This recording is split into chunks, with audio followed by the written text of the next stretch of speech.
Simulan mong abutin ang iyong pangarap na magbibigay dangal sa iyong bukas.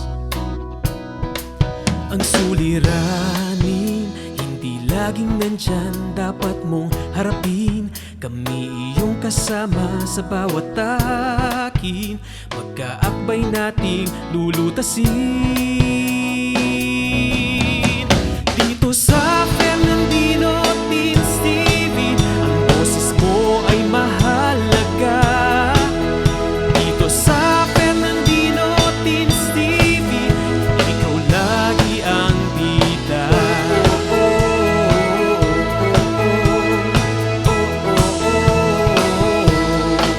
Ang mga aral ay ginintuang atin ng bawat guro na siyang gagabay sa iyong pagkamulat. Naway umukit ito sa iyong isipan,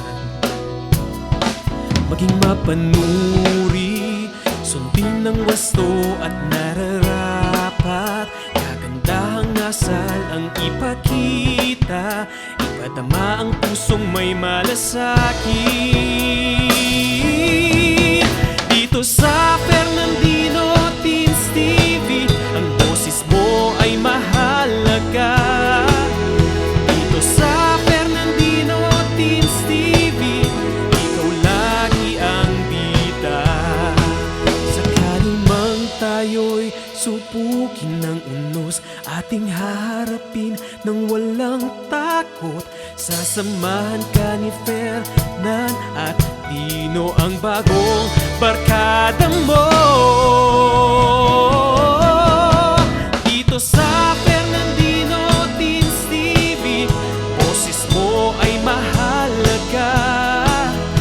Dito sa Fernandino Teens TV, edukasyon mo'y sigurado na.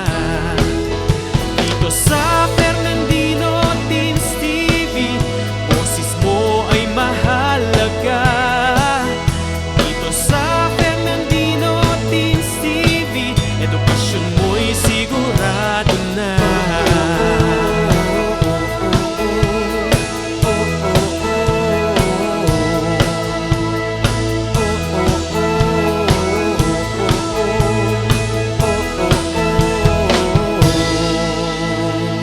Fernandino Teens TV.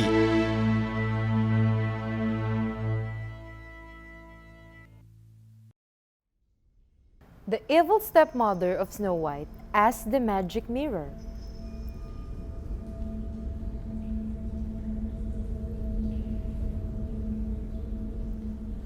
"Mirror, mirror on the wall, who's the fairest of them all?" Thou, O Queen, is the fairest in the land.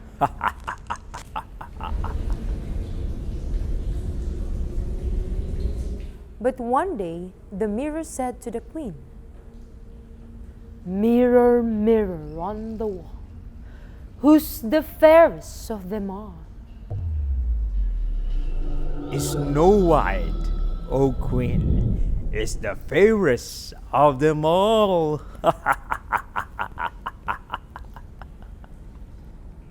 The answer of the mirror made the queen angry and insecure with Snow White. How about you, Fernandino Teens? Do you have any insecurities with your looks or physical attributes?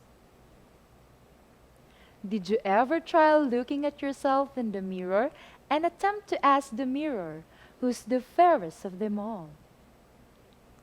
If not, do you realize how beautiful or handsome you are? Well, I won't take no for an answer, because as what the Bible says in Genesis chapter 1, verse 27, we are created by the image and likeness of God.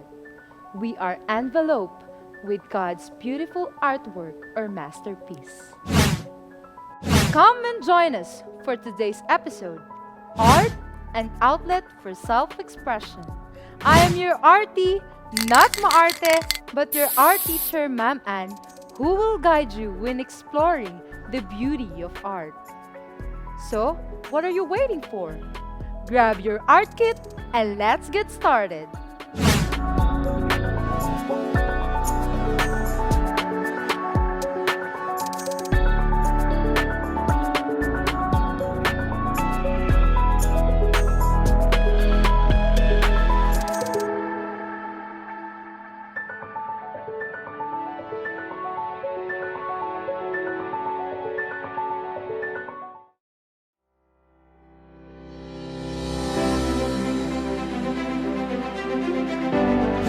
Art.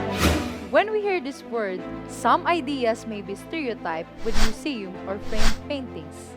In that context, some people think, yeah, I'm not a big fan of art. I just don't get it. In some cases, they probably think of art as just something for intellectual or artsy people. But really, art is for everyone. Well, you might be wondering, what art is? How are we going to define it? Well, a bit tough, but together, we can do it. Art has been a part of us. It already existed even thousands of years ago. Through the ages, it evolved in different ways. And the reason for creating it vary depending on the number of factors. Defining art is very tricky. It's something that has been debated throughout history. However, many believe that art is anything that stirs emotion in you. The emotion that gets stirred up depends entirely from your own history, your story, and everything that makes up the total you. Let me show you a picture. Do you find it beautiful? Some of you might think that it's the most beautiful painting that you have ever seen. Some of you might hate it, and others might feel nothing at all. Well, none of you is wrong. As the saying goes, beauty is in the eye of the beholder. Everyone has his own interpretation. Everyone is entitled with his own preferences and feelings when it comes to art. Ang nararamdaman mo sa tuwing pinapakinggan mo ang paborito mong kanta ay maaaring kapareho din ng nararamdaman ng iba sa kanilang paboritong sining. At kahit na hindi mo ito magustuhan, maaaring maging mahalaga na isaalang-alang ang bakit nasisiyahan ang taong ito sa bagay na yon. Maaring may malaman tungkol sa kanila o kahit sa iyong sarili. The term art is really just a label. Over the years, a lot of people have tried to classify what it is and what it isn't. But that is not really what art is all about, because art can be in so many things. Just like this number. In math, it is basically a number, but if we will add details on it,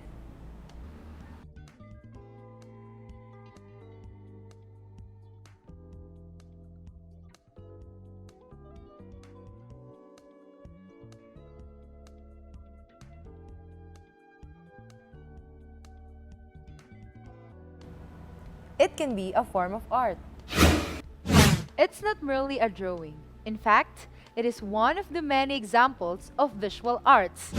Classification of art also includes photography and videography, cinema, sculpture, music, and architecture. Can we consider this picture as a form of art? You are right. Art is not just delightful. It can also show rage, suffering, sorrow, and many other emotions. And how about this painting? Great! Art is not just beautiful, but it can also be bizarre, disturbing, and controversial. Indeed, art is everywhere for everyone. On the other hand, what are the elements which should be considered in creating an artwork with high aesthetic value? Well, stay tuned for Nandino Teens. We will answer that after a short break. Ang Schools Division Office City of San Fernando, Pampanga ay kaisa ng Department of Education sa pagsasagawa ng mga proyekto at programa na tumutugon sa mga pangangailangan ng mga mag-aaral. Inilunsad ang Division Call Center for Tutors and Guidance Counselors upang magbigay ng educational at psychological assistance sa mga mag-aaral, magulang at stakeholders ng division. Kaya, kung may nais kayong itanong tungkol sa pag-aaral, maaaring magpadala ng mensahe sa Division Call Center for Tutors and Guidance Counselors Facebook page o tumawag sa mga numero na makikita sa ibaba ng inyong screen tuwing Lunes hanggang Biyernes sa ganap na alas 8 ng umaga hanggang alas 6 ng gabi.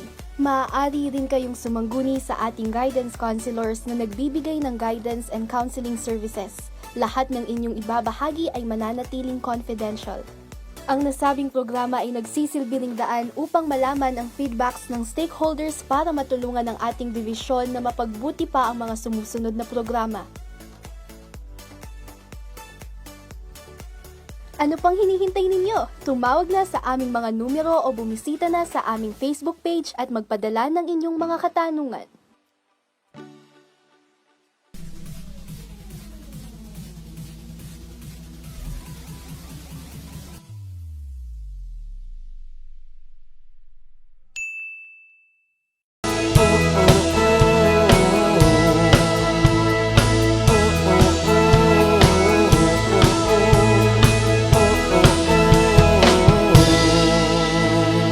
Fernandino Teens TV.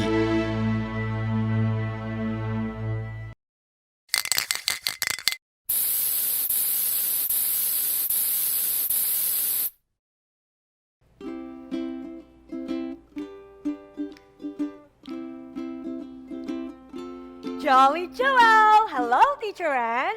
Hello, adorable Adia. What makes you busy? We are having a glimpse of the ingredients that make up an artwork. Sounds interesting, but did I hear ingredients? You're probably referring to the elements which should be considered in creating an artwork with aesthetic value. Exactly, that's my point. Teacher Ann, what do we have there? We're trying to come up with a song. Wow, Why don't you join us? my pleasure! Every line that you can see is an art for you and me. All the colors that lights reflect in the rainbow you may project. How about shapes? Shapes of all kinds are in 2D. Forms like the box are in 3D. Space can be negativity, but I'm all in positivity. Texture? Texture can be smooth or rough, just like the tire that can be tough. The value of dark and light will shed a shade you can delight. What? Will shed a shade you can delight. Truly amazing! Amusing! Well, more of the elements of art with Teacher Ann as she shares all about these.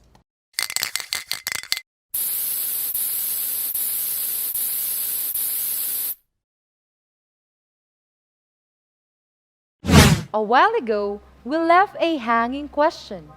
What are really the elements which should be considered in creating an artwork with high aesthetic value? We must be familiar with the elements and principles of art because they serve as the building blocks of art. The more you are familiar with them, the better your artwork becomes. What are the elements of art that you can see in the word cloud? Fantastic! We have line, shape, form, space, texture, color, and volume. Let's start with line.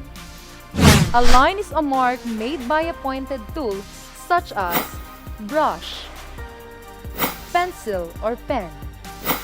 It is described as a moving dot and can be classified as straight, diagonal, horizontal, vertical, parallel, perpendicular, and the like. Do you know that these lines have meaning? Let's start with horizontal line. This line suggests a feeling or rest or repose because objects parallel to the earth are at rest. In this landscape, horizontal lines also give a sense of space. The lines delineate sections of the landscape which recede into space. They also imply continuation of the landscape beyond the picture plane to the left and right. Now, let's move on to vertical line. This line often communicates a sense of height because it is perpendicular to the earth, extending upwards toward the sky. In this church interior, vertical lines suggest spirituality rising beyond human reach toward the heavens. Aside from this, horizontal and vertical lines can be combined together to communicate stability and solidity. Rectilinear forms with 90 degrees angles are structurally stable. This stability suggests permanence and reliability. Diagonal lines convey a feeling of movement. Objects in a diagonal position are unstable because they are neither vertical nor horizontal. Instead, they are either about to fall or already in motion. The angles of the ship and the rocks on the shore convey a feeling of movement or speed in this stormy harbor scene. Next is shape. If you recall, a line is a moving dot.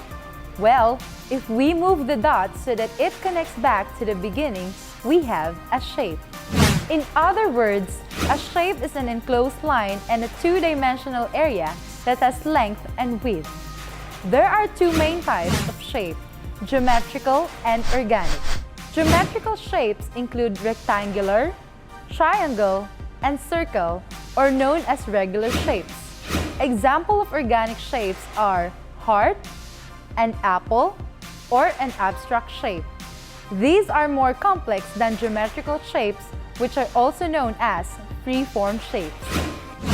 This square is a shape, but if we will put depth on it, we have a form. Form is a three-dimensional area that has length, width, and depth. Unlike shapes, forms are solid such as sphere, cube, pyramid, cylinder, and cone. I will show you different kinds of shapes. Identify the kind of form we can create out of the shape. Type your answer on the comment box below. Are you ready? Great! The first shape is square. What form can be created from this? Fantastic! We can form a cube which can be turned into a box. Next is triangle. What form can be made from this? Awesome! A pyramid can be formed from this shape, just like the pyramids in Egypt. Lastly, we have a circle. What can we create out of this shape? Great! We can create a sphere out of this circle just like the shape of the earth. You did a great job, Fernandino teens! Now, let's talk about space. Space is defined as the positive and negative areas or a sense of depth achieved in a work of art. In this picture, we can see a positive and negative space. Positive space refers to the main focus of a picture, while negative space refers to the background. What image or figure do you see in the positive space? Great! You can see an image of an hourglass. How about on the negative space? What can you see? Good job! There is an image of two heads facing each other. When we use both positive and negative space creatively and intelligently, the artwork can tell the story using visual composition alone. Now, I will show you pictures and you will tell me what image can you see on the negative and positive space. Type your answer on the comment box below. First picture. What can you see on the positive space? Great! It is an image of man's head. How about its negative space? What image can you see? You're right, it is an image of a wolf. Let's have the next picture. What figure is formed in the positive space? Correct! It is an image of a dog. How about on the negative space? Fantastic! It is an image of a cat. Now, let's discuss the next element of art, which is color. When light hits an object, a part of light is absorbed and it's reflected depending on the materials the object is made of. The light that is reflected in the object is what we see as an object color. Focus your attention on this wheel. Help me in shading it. Let's start with the primary colors. Can you give me the 3 primary colors?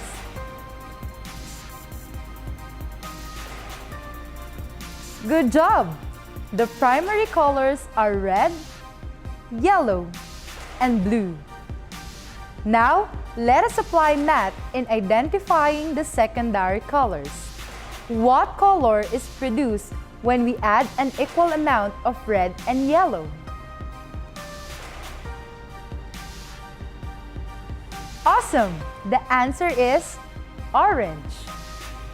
How about when we combine yellow and blue?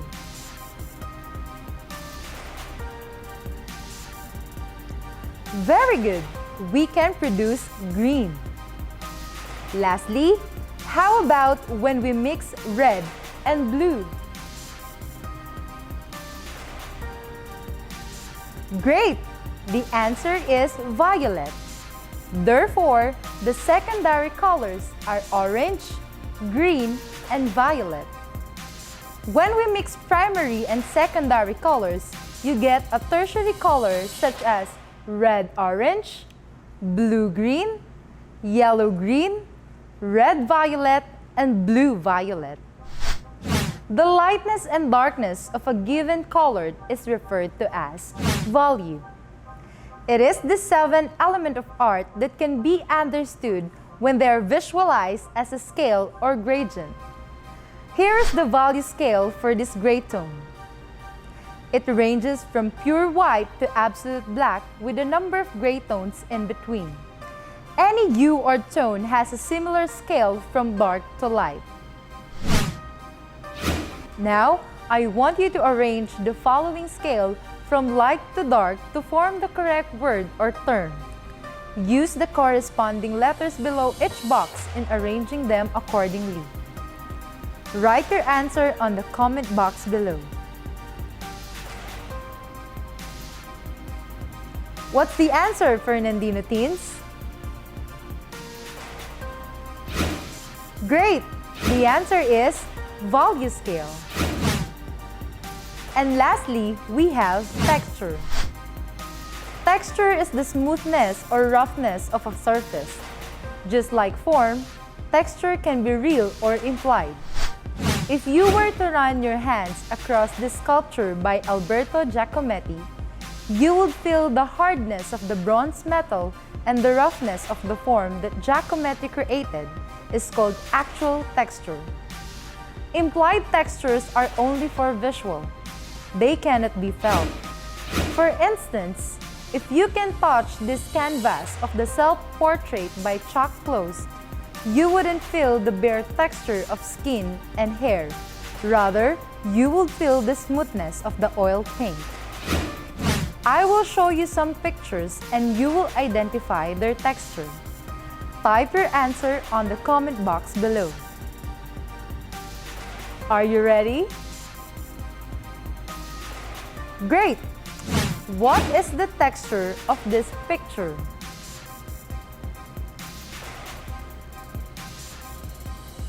You're right, it is smooth.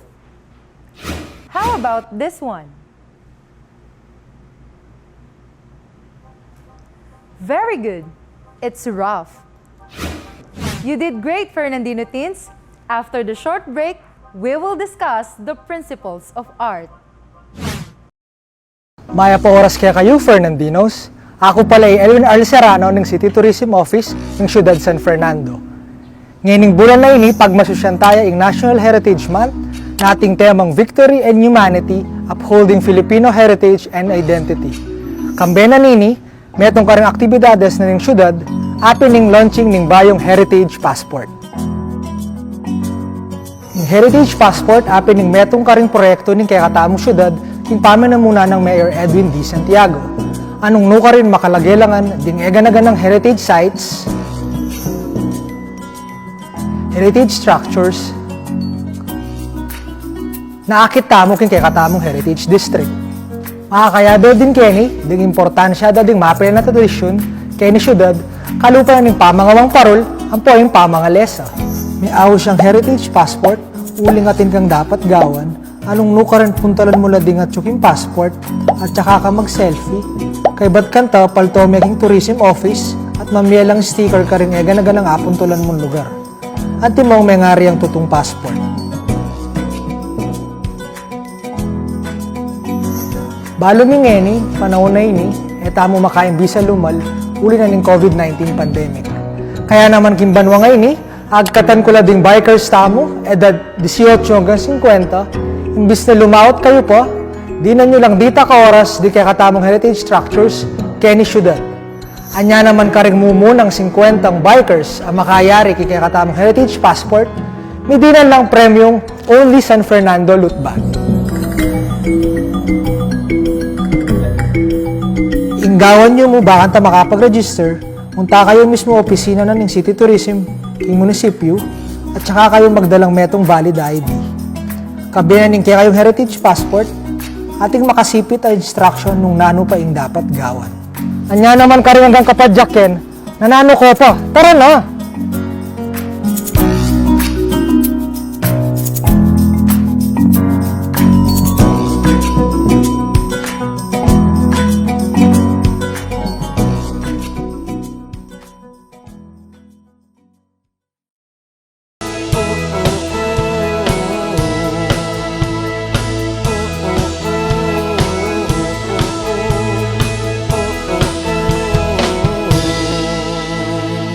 Fernandino Teens TV.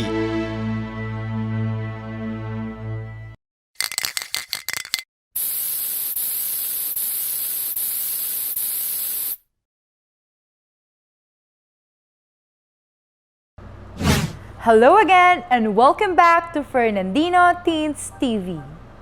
We've discussed the 7 elements of arts before the break, and these are line, shape, form, space, texture, color, and value. Now, let's talk about the principles of design. Principles of design are pattern, balance, emphasis, rhythm, movement, unity, and proportion. Let's start with pattern. It is a decorative effect achieved when you repeat one of the following elements of arts, such as lines, shapes, colors, or textures. It can also be achieved by repeating the combination of those elements. A piece of art can have several patterns within it. These individual patterns are referred to as motifs. There are actually a lot of different types of patterns. many of which could be all around us. Take a closer look with this Rangoli, a famous artwork in India. Its design is a repetition of geometric shapes, organic patterns, and radial pattern, wherein the original shape is rotated around a single point in a circular path.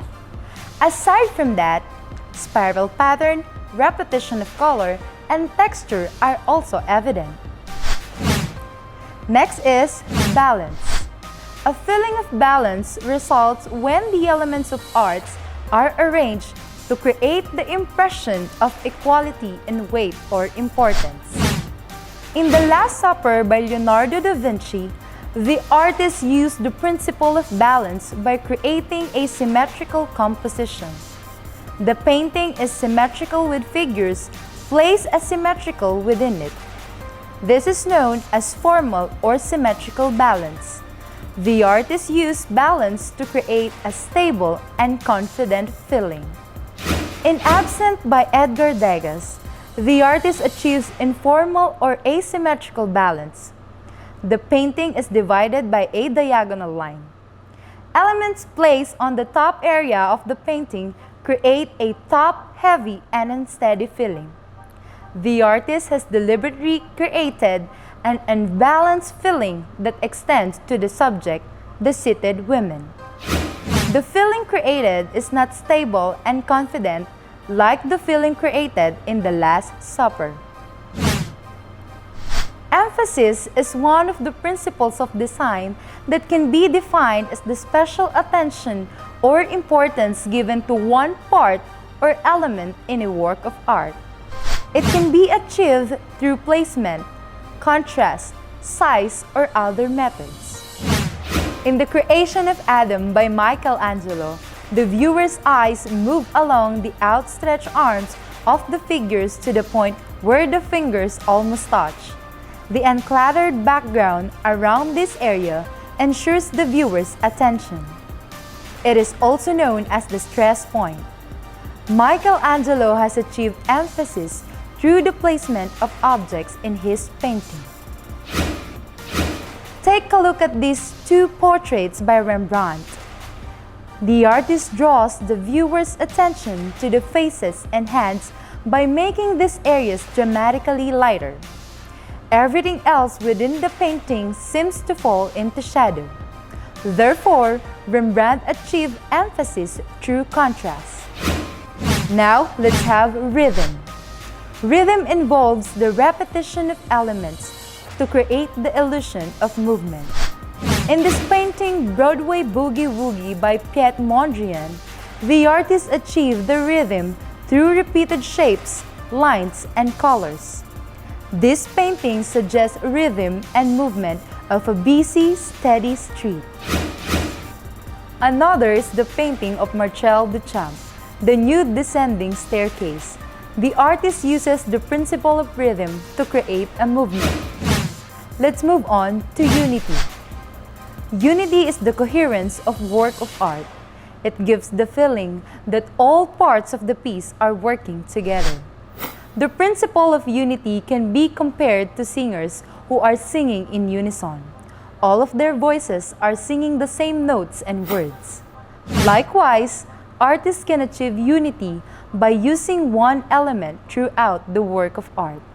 For example, an artist could use one smooth texture throughout the painting to create a coherent feeling. Look at these paintings of popular trees by Claude Monet.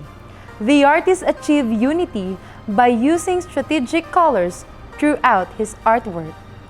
The same color that is found in the sky at the top of each painting can also be found in the water or textured foreground at the bottom of each painting. The next principle of design is movement. Movement is the way in which the elements of arts are organized so that the viewer's eye is led through the work of art in a systematic way. In Starry Night by Vincent van Gogh, the artist directs the viewer's eye through the painting by using directional brush stroke. Therefore, the artist has achieved movement through the use of texture. Another is the sculpture called the discus thrower. The viewer's eye moves along the curved limbs. This artist has achieved movement through the use of carefully placed forms. Lastly, we have proportion. It is described as the relationship between objects with respect to size and number. We can have equal proportions for the shapes and the same size and the same dimensions. We can also scale down or scale up shapes and maintain the dimensions proportionally. The shapes will look the same but bigger or smaller. In this official court portrait of the Chinese empress, the shape of the seated figure is proportionally larger than the shape of the servants standing on the either side of her. This use of proportion with shape shows that the empress is more important than the servants. Are you in or out? Strut your stuff and bring it on because we are here for a very short vlog. Stay with us!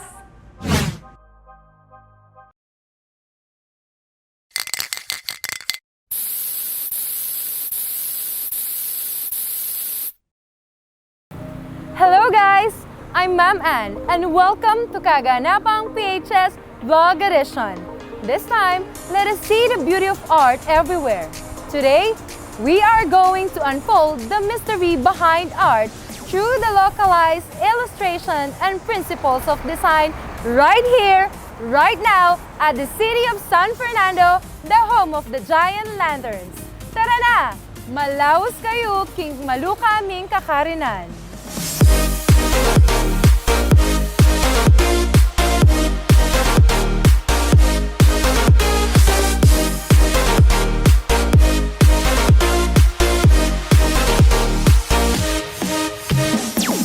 Now, we are here at the Metropolitan Cathedral of San Fernando. We will look for the principles of arts evident in this structure. Tara, let's see!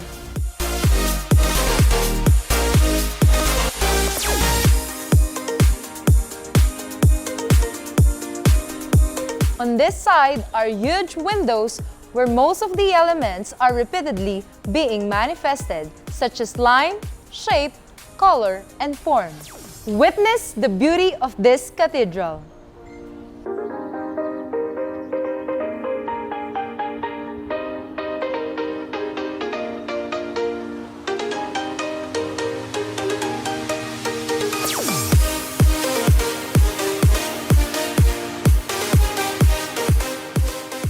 The city of San Fernando, commonly referred to as Municipio de San Fernando, is a heritage building of the city of San Fernando, Pampanga.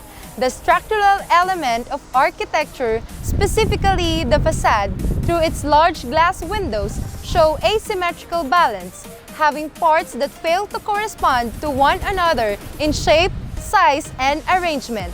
See the 4 to 6 number of windows.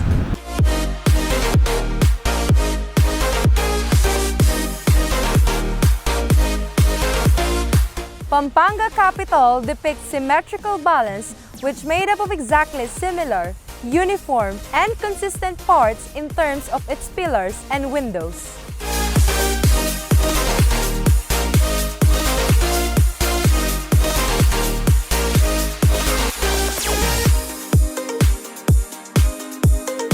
Looks familiar, Fernandinos? General Maximino Hizon's monument showed the principle of design known as the movement, in which the viewer's eye moves along from the head to the curved limbs.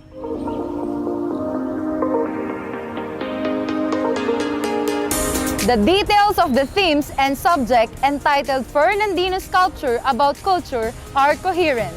The sizes of the human figures are proportioned. The cross, which symbolizes Christianity, emphasizes the warm and strong faith of Kapampangan.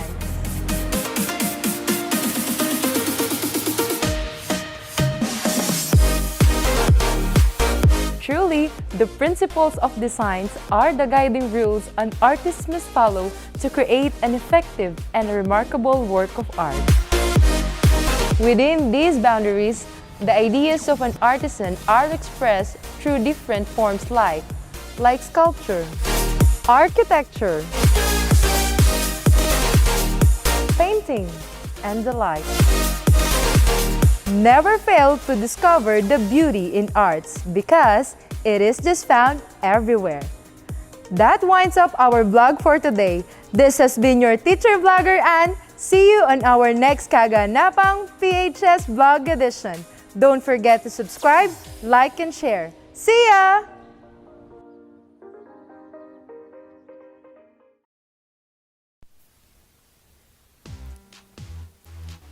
Hindi lamang sa larangan ng pangkabuhayan apektado ang maraming pamilyang Pilipino, kundi maging sa larangan ng pagkatuto ng bawat batang Pilipino.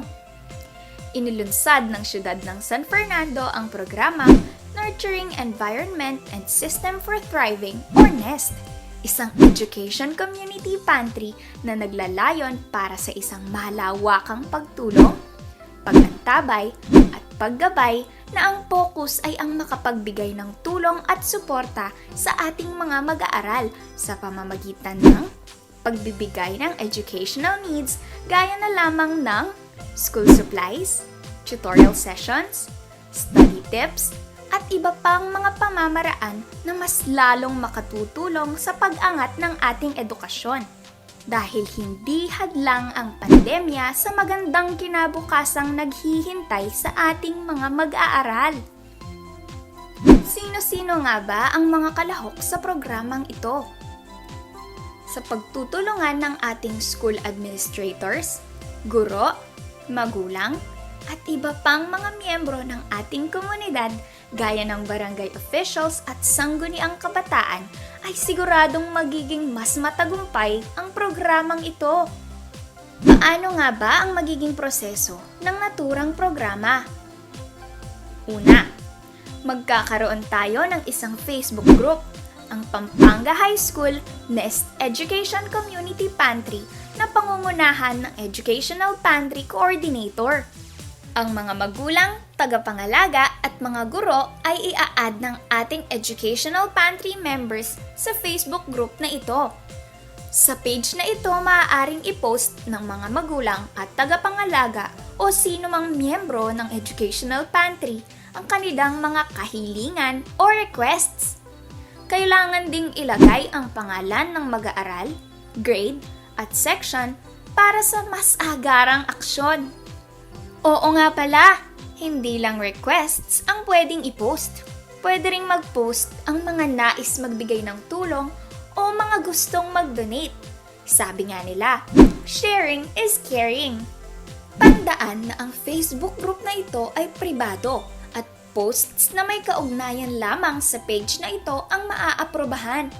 Mayroon din palang Google Form na ipamamahagi kung saan maaari nating isumite ang ating requests o kahilingan. Paano naman ang mga walang internet access sa bahay? Huwag mangamba dahil merong mga nakalaang drop boxes ang ating paaralan na kung saan maaaring ihulog ng mga magulang at tagapangalaga ang kanilang requests. Sa mga nais namang mag-donate ng school supplies, maaaring ilagay ang mga ito sa tabi ng drop boxes. Maaari ring mag-donate ng mga kagamitan o cash donation kaakibat ang pagsusumite ng Deed of Donation form. Pangalawa, mahalaga ang ugnayan ng mga guro at ng mga magulang o tagapangalaga sa programang ito. Gamit ang video calls o chats ay ipahahayag ng mga guro ang adhikain ng programang ito sa mga magulang o tagapangalaga. Maaari ring gawin ang orientation na ito ng face-to-face kasabay ng schedule ng kuhanan ng mga module. Gaya ng nabanggit, hindi lamang mga bagay ang maaaring i-donate. Pwede ring mag-conduct ng tutorial session, study tips, at iba pang mga kagamitan sa pagkatuto gaya ng mga aklat o kaya ay gadgets. Ikatlo, ang requested needs ng ating mga magulang o tagapangalaga ay ililista ng ating NEST focal person. Ang mga coordinator naman ang mag-aayos ng mga ito. Ang advisors ng ating mga mag-aaral, guidance counselor, at iba pang mga guro ay ipaaalam sa ating mga magulang at tagapangalaga ang petsa at oras ng pamimigay ng requested needs na gaganapin sa paaralan. Sabi nga nila, it takes a village to raise a child. Kaya naman aktibo at iba yung pakikilahok ang inaasahan sa pagsasanib puwersa ng paaralan at barangay na siyang tutukoy sa pangangailangan ng bawat Fernandinong mag-aaral at kikilos upang matugunan ito sa tulong at suporta rin ng mga miyembro ng komunidad. Isang malawakang komunidad para sa isang produktibong educational community pantry ay tiyak na lilikha ng iba yung pagkilos upang maging mas magaan at madali ang pagkatuto ng bawat kabataang Fernandino. Kaya naman tandaan, magbigay ayon sa kakayahan, kumuha ayon sa pangangailangan.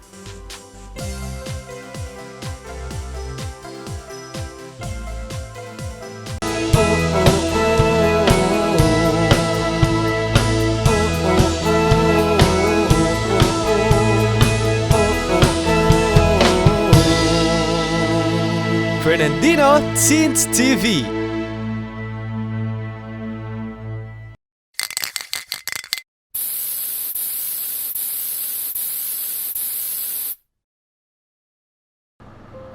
You are still tuned into Fernandino Teens TV.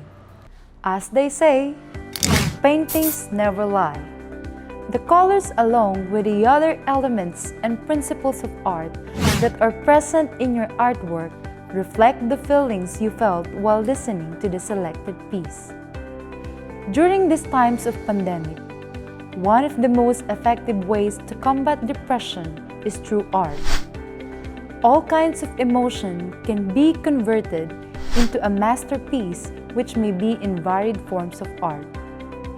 Spend your free time doing worthwhile art activities that will truly help you in lessening stress. Use art to cherish and to capture momentous events in your life.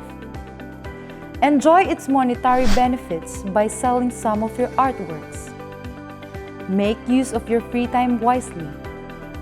Create, enjoy, and earn at the same time. Establish a stronger link and strengthen your faith with God through art. Use your God-given talent in creating artworks that will glorify His holy name. Use it in conveying your ideas, aspirations, thoughts, dreams, and opinions in social issues in the society. Preserve our culture and tradition by producing artworks that will tell the story of our existence, ways of everyday living, our identity as Kapampangan and as Filipinos. To sum it up, art is everywhere and is for everyone. Art is an effective outlet for self-expression. I hope you learned and enjoyed our lesson for today. Here are the references for this webinar.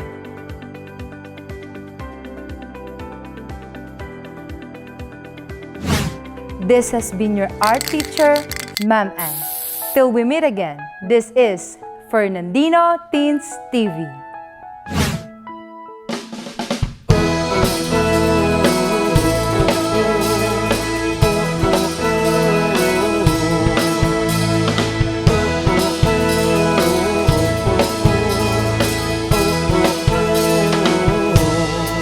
Bagong umaga, yakapin mo ang bagong pag-asa. Simulan mong abutin ang iyong pangarap na magbibigay dangal sa iyong bukas. Ang suliranin, hindi laging nandyan, dapat mong harapin. Kami iyong kasama sa bawat takin, magkaakbay nating lulutasin. Dito sa